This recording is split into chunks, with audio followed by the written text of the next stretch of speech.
Hi everyone, and welcome back to your Applied Data Analytics course, which we're going to make the assumption that's going to be delivered all online for the remainder of this semester. I'm going to go ahead and post some things tomorrow. I just thought I'd go over a couple things real quick. This is just the night before. This is Sunday evening. I'm going to go ahead and post up a couple items for you, and I'll walk through them now so you guys can get started. I don't plan on setting up a meeting time for us. It'll be an online meeting. I'll set up Teams, something like that, and we will have probably a couple meetings a week. Or is needed, whatever you guys feel like. If we need more, we can. But mostly I'm going to just deliver this online. I have the objectives for the course. I'll publish those up. I don't think I've put them in yet, but I'll also put in, the typical documentation like every other course, and I'm going to load a week at a time. For right now, I just loaded some stuff to get you started, and I'll load some more stuff by Wednesday. And again, sorry for the delay, but as you know, the school has pretty much deferred the next 2 weeks of class. I don't feel as though we really need those, so I don't want to push out the end of the semester anything further than we have to. I would just assume we continue on because we know we're going to be delivering all online, and we're already pretty used to it anyway, so we should be fine. And especially for this course, the objectives for this course are fairly light, and I'll go over those maybe in a video tomorrow and publish that as well as I start to put more pieces around this. So all I'm doing is just convert it to online, so it's not that big a deal as far as delivery goes. But obviously there's a big deal going on out there right now, and with everything that's going on, especially in Nova Scotia, as we're declared now active emergency. That happened today. I want you guys just to stay up on top of the news. They do put up, as you can see here, I'm already logged into Brightspace. I'm going to walk through the course, but on the main page, there's some links from there. You can get student updates. I know you guys have a lot of questions about different things. There's an FAQ that got published as well. So anything to do with the school, we should be able to find that information here. And I know nothing more than you do, to be honest. Tomorrow will be my first chance to speak with other instructors and administration as to what they expect. But I'm assuming anything you see written over here to the right is pretty much how we're going to have to operate. I was able to get in one call with our department chair on Friday, and he basically said, as long as you're teaching to the objectives, carry on. So that's why I said, if you guys are ready to go, let's just continue on. And my hope is I might even be able to get us wrapped up a little early or give you guys time to work on things. We're also going to have to change things for the other classes too.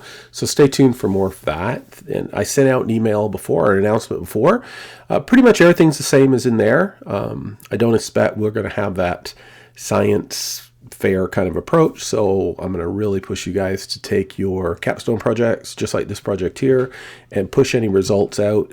So a good thing to learn might be Sway. So, but for tomorrow, I at least wanted to get you something to do for tomorrow and the next day. I'm going to also ask you guys to look at another technology. So if you want to look through LinkedIn Learning and see if there's stuff out there you may want, if you're interested in like a Tableau, or you're interested in a deeper dive on Flourish, or whatever you want to do, it's a good place to start. Some of you may even want to do a little intro to Python course or something if you think programming is going to be your kind of interest, because that's something that's often used in the data side as well.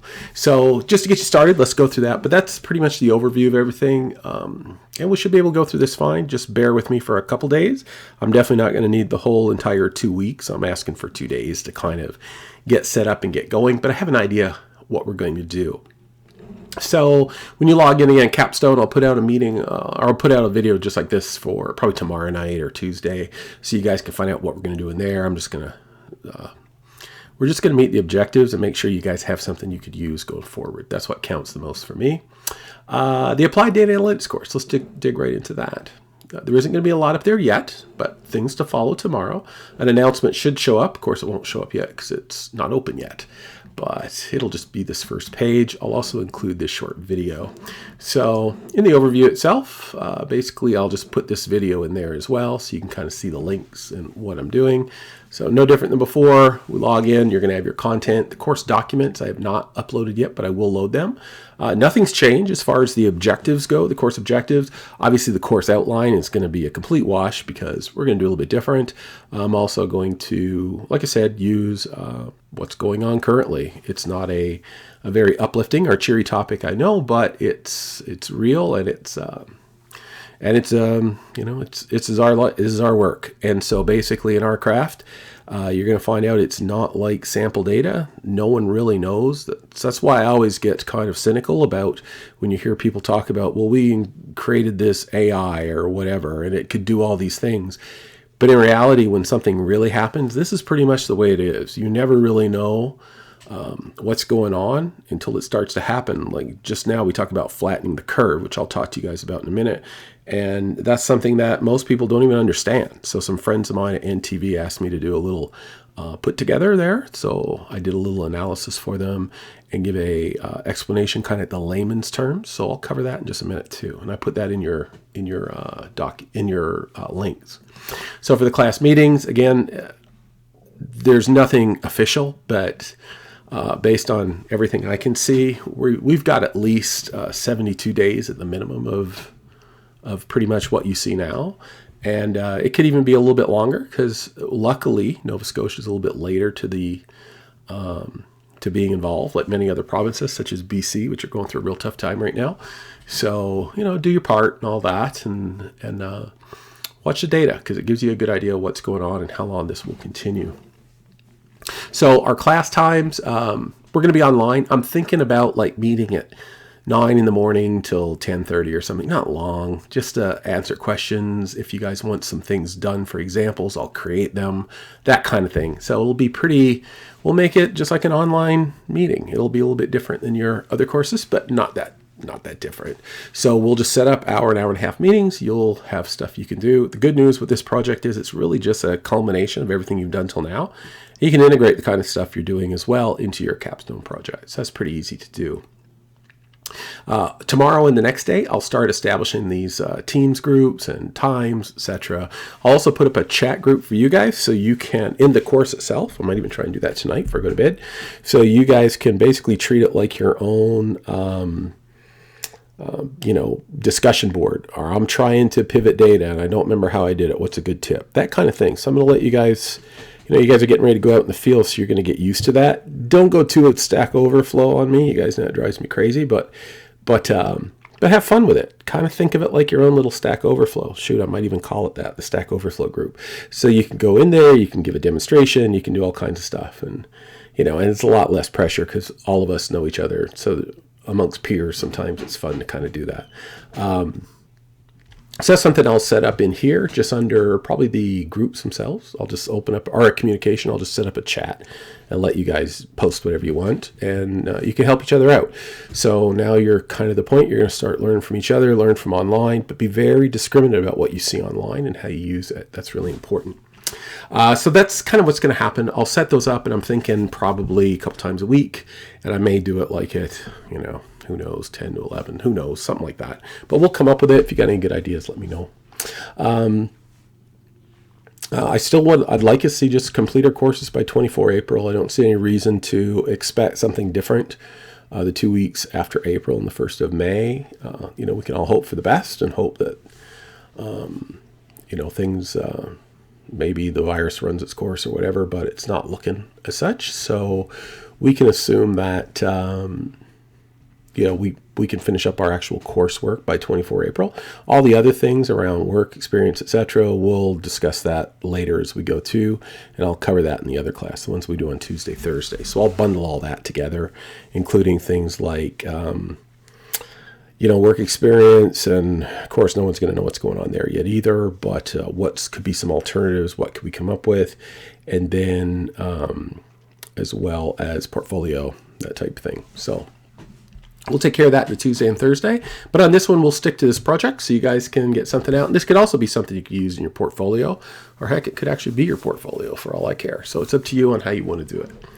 For tomorrow, what I want to do is get some information out to you.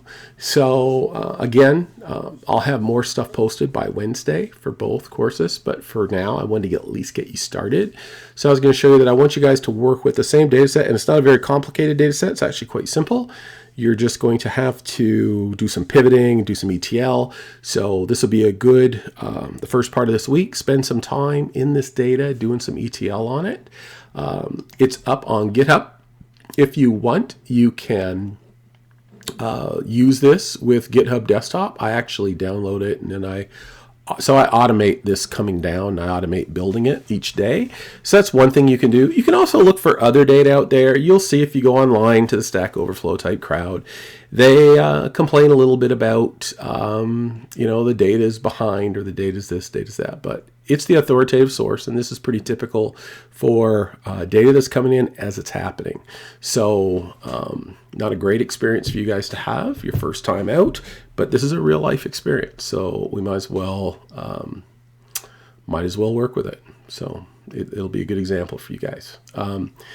You notice here there's links to the desktop itself. You guys have seen, I gave you guys that link in class. So you have a lot of examples. I put a couple of examples up there. I also included this one as well. So this is this is the Johns Hopkins one. I'm sorry, not the WHO. So Johns Hopkins manages this particular data dump. This is the exact WHO data that I get, everyone gets. Like you can see it just now uploaded 19 minutes ago, and that's because basically we go by Swiss time, right? So whenever the Swiss update their stuff, I believe it's at 10 o'clock our time, up she goes. So you're actually seeing the data as it's happening each day. So if you want to automate it, you can, or you can just download it into a zip file. I open mine in the desktop, and then when I open it in the desktop, which I don't even know if I've got hooked up right on here. I do. Okay. I can clone it, or I can do a fork. I can do all kinds of cool stuff. But basically, it allows me to bring that data local, and then that way I can actually set off all my ETL and stuff to run against it. The only thing I'm using to ETL it is actually Power Query. I could have used something else, but the data is about the right size. It involves a lot of pivots. So I really just did it in Power Query. I click one button and it's done. So you can do the same. Notice I probably started a little bit early in the evening. A lot of people are jumping on this like right away, and they have automatic. So this thing's getting hammered right now, as you can see. So I'll minimize that. But basically, you're going to get down all the files. I'll let you look through the files. The data folder, I believe, is the one that I do most of the modeling from.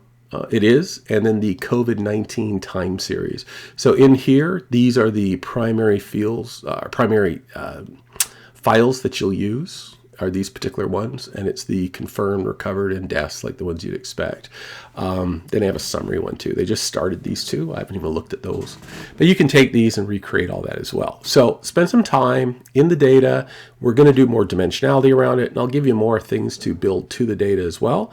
But also think about it doing this is an ETL exercise. So if you want to use like Power Query at first, that's fine. But also expect that I may want you to say, okay, now take your results each day of the Power Query even, and then put it up into a SQL database. So in other words, also use SSIS to pick up a file or whatever it may be, and then store that data off once you've modeled it correctly. So that's it for that. That's a pretty straightforward exercise. And I have another video where you can get an example of some of the modeling that I do. I did have to do a little complicated thing called offset. I couldn't find a good video for that. So you'll also have a video for offset in here as well. I just put that together today. So you have other examples in here as well. Sorry, I'm logged in as the teacher, so it always flips me back to there. The Johns Hopkins site actually talks to you a little bit about it. It's pretty interesting to look at. Dr. Gardner, I believe it is, must be the head prof. One of the young, grad students. I don't know if he's young or not, but I've been dealing with him a little bit. Seems like a good bunch. So they're basically trying to take the actual data and use it. So it's a good place for us to start. If you found other data you want to use, that's fine. Just make sure that it aligns and it's from a credible source. If you want to go to the World Health Organization dashboard, which you've seen, check that one out. You can also check out this virus tracker from CBC. It's very good, so very Canadian-centric, obviously, very important for us. And again, keep an eye on BC. I've been monitoring the basically the curve for BC, and it's really looking close to that of Italy, which is very sad. So, and a little frightening. So that's something we want to look at. So again, this is something I'd put together for a couple friends so they could use this to help with their staff to explain a little bit about how this works, about flattening the curve. So follow this link, go out to it. All it is my published RMD file, as you guys know. I published this up Saturday. It's not being updated, but I may continue on with this, and one of you could do it as well. So what I did was talked a little bit about the definition, what's going on with flattening the curve, what does that really mean, talked a little bit about observations and assumptions. Again, whenever we're doing anything with data, especially something like this novel, there are no rules per se. So we have to make some assumptions. We find observations as we go. We turn those into assumptions, and it's pretty much a cyclical type of practice. First thing I started with was the curve example, because as much as people talk about the bell curve, most people were very shocked to see that a bell curve actually happened. And I said, well, why is that shocking to you? And they were like, well, we just never really figured it happened in real life. And I'm like, well, sure it does. It happens all the time. It's just a matter of understanding sampling. It actually happens more than it doesn't happen. That's why it's called, basically a natural curve, right? And you can see here with these, there was one very big outlier here. When one day they reported the most amount of deaths. And notice I'm not reporting these in overall numbers. I did per 100K, so I could actually compare the slope or the steepness, I guess. I hate those terms, but everything is ness. Steepness of climb for the curve.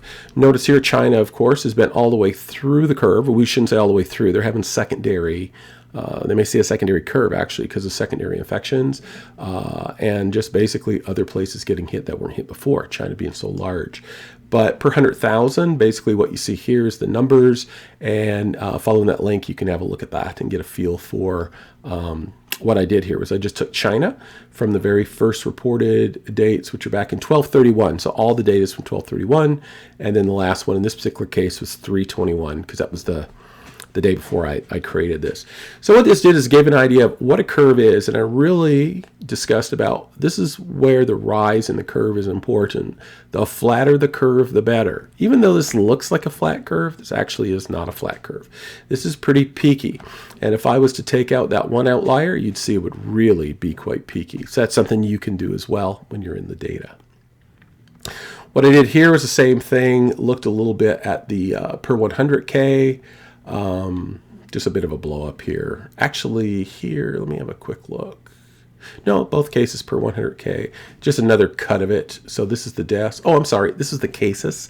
Again, cases are very flat compared to the peakiness in deaths, because remember, not everyone who has the virus is showing up as someone who is labeled as what's the word they use? Case. They're not saying that they're actually infected with the virus because they don't know. Just like in the United States, you're seeing they're even stopping testing now. So this is going to be very critical when we're actually doing our work.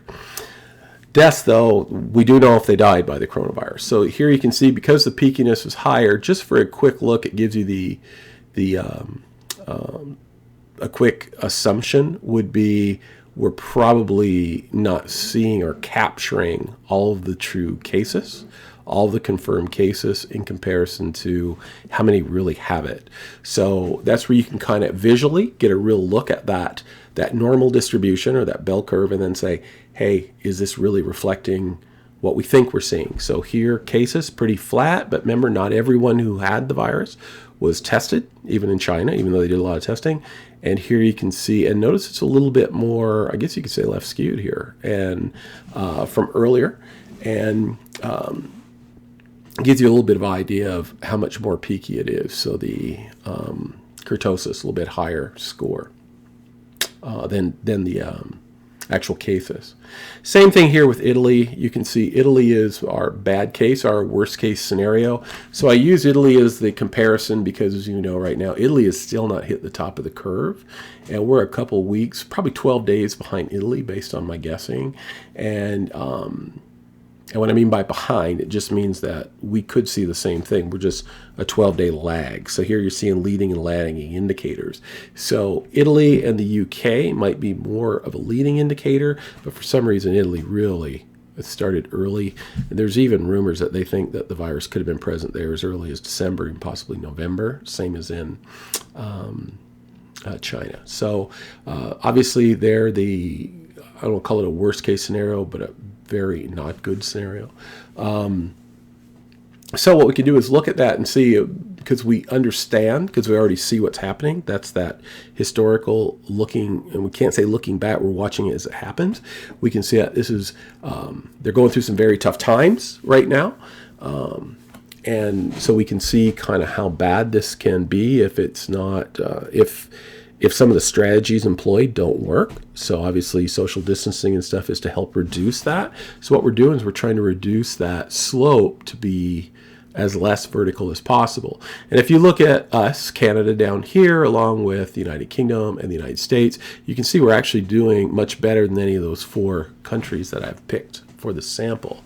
And it could be a couple things. It could be because we did start taking it more serious and doing more social isolation earlier than many of the other countries. I know there's some places, states, I'm shocked based on my friends and reports. They're telling me that they're still going to work and everything's as normal. So kind of scary in that regard. Here, the deaths, of course, because you have those 2 metrics, you can see they're in line with the cases per. But I think when we break this out a little bit bigger, we take Italy out, you'll see it's going to look. You're going to really see a differential there between like the United States, United Kingdom, and ourselves. Notice that the arc is pretty much the same on the way up between that. So Italy may be doing a little bit better job capturing total numbers or estimating. I know they do a lot of clinical reports. So even though they're late, they tend to at least capture what we believe to be fairly close numbers.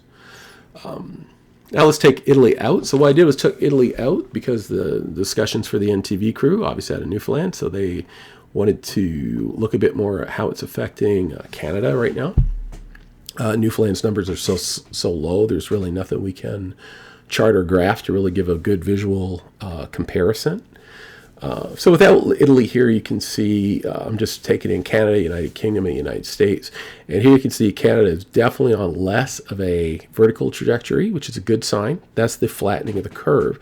So really the key is, if you don't flatten the curve at the very beginning, you're kind of in trouble. It's very hard, not just very hard, I would say statistically impossible to flatten the curve if you start off at a steep angle. It just means that it's already happened. It's kind of the analogy of the terrible analogy, but I guess I lived in the South, so I know what it is. The cockroach analogy, you know, if you see one, you've got thousands. And if you turn on the light, you'll find out how many you really have. And I think that's what happens here. You're seeing this very steep increase in the United States. They were not testing for the longest time. So I believe that their rate of infection is probably higher. Again, that's my assumption just by looking at this, but I really find that to be kind of interesting that their slope is actually quite comparable to Italy. Not as much right now, but starting to look a little bit in the same trajectory. The catch there is the United States has not reported many numbers. Their numbers are still quite low. And what that means is they're behind the curve. And I don't mean that as a pun. I believe that they're truly behind the curve. So I think with the United States, we may see this escalate. I know if we took out just British Columbia, it would actually be about the same. British Columbia, and that'd be a good exercise for you guys as you start to test this. Pop it into R, see what you think, and what you may see is BC is going to be a little frightening when you see it. They've really exploded in cases. Here at the desk, they align. Notice the UK is still much higher than the United States. But the UK has been involved longer. Whoops, I'm sorry, I went to Canada. There's the UK. There's still their death per 100,000 is much higher than the United States, but they've been involved longer. So they've been involved almost as long as Italy, and just not to the same degree. But you can see here, I expect this will start to spike fairly quickly, which is very scary. Canada in deaths, we're still also keeping that smaller trajectory.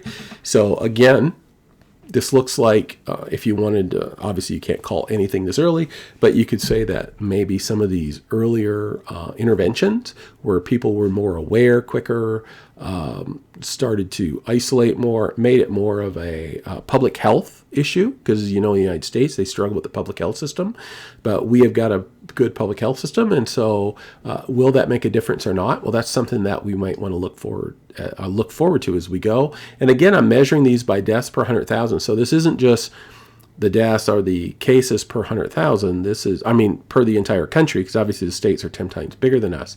So we don't want to sensationalize this. You want to get realistic numbers so people can make decisions, right? When would people go back? When would the government want to take off this emergency order? That type of thing. Those are the questions we're looking at answering. And and you could do some logarithmic stuff if you want as well. But I just like to do the deaths per 100K. So this is a real life scenario. I've been asked to do some of this for a few people to explain it. And notice I picked kind of the easiest route, because people understand the cases per 100, deaths per 100. Hopefully soon we'll start to see the recovery per 100,000. We'll be able to start to understand those who were tested and showed as positive for COVID-19, how they're doing as they recover. And hopefully we won't see where people can get a secondary infection, and I shouldn't say infection or transmission, where they basically get sick again, same thing. So these are out there for you guys to look at, check out, but mostly for the first day or two. Go through the data, figure it out, look online. If you want to do some other data, you can. I will set up a group in here. So I will set up just a big discussion. And when I set up the discussion, you guys can all add to the discussion. So I'll do a discussion thread about, we'll just call that one ETL. So I'll set up a few. I'll set up the first one as data and ETL. And then from there, you guys can post anything you want. And that'll be kind of your way to share ideas, tips, and tricks. And I'll even post my first trick there, but I'll also post it in this announcement. So I'll show you guys in Excel how you can do what's called an offset with data, because the data coming in is going to be in a certain format, and it's basically going to be incremental. So it's going to be a running total. That's the way WHO does it based on their system. And you're going to want to pivot that data, and then you're going to want to catch the deltas, or the daily numbers in between. So this will allow you to do that. So that should be it to get you started. Start going through the data. And again, I'll be available on email, but I'm really, everything I know, I'm going to tell you. And up till now, I've told you everything I know so far. I'll keep you posted on how we'll do the course, but I would just assume we carry on. Do the best we can, and doing this type of analysis, take it serious and decide that maybe you're going to help find something to help people make good decisions. As you can see, something as simple as this they thought was great, because it helped them really understand what a normal distribution is and how it occurs in nature. Hate to say it, but this is what's going on, and this is a real normal distribution. It's pretty much what it is. And then understanding how to flatten that curve is really important. And so, and then they really started to understand here, and I think it was very eye-opening, is we're not even to the top yet. We're not to a peak. Like you can see here, their peak occurred, usually we saw a whole bunch come in, but basically right in here was the peak in China. And see, we're still on our way up. Even poor Italy's still on their incline. So they're not even over the apex yet to where they start to see declines over time. So because of that, that's something that we want to observe and study and analyze, and maybe we can help be part of the solution. So I will see you guys online. And let me know if anything's missing from here, but I'll try to add the couple bits that are necessary. And I will, I guess I usually say see you in class, but I'll just see you online. So I'm going to have to remember that. Talk to you soon. Have a good night and be safe.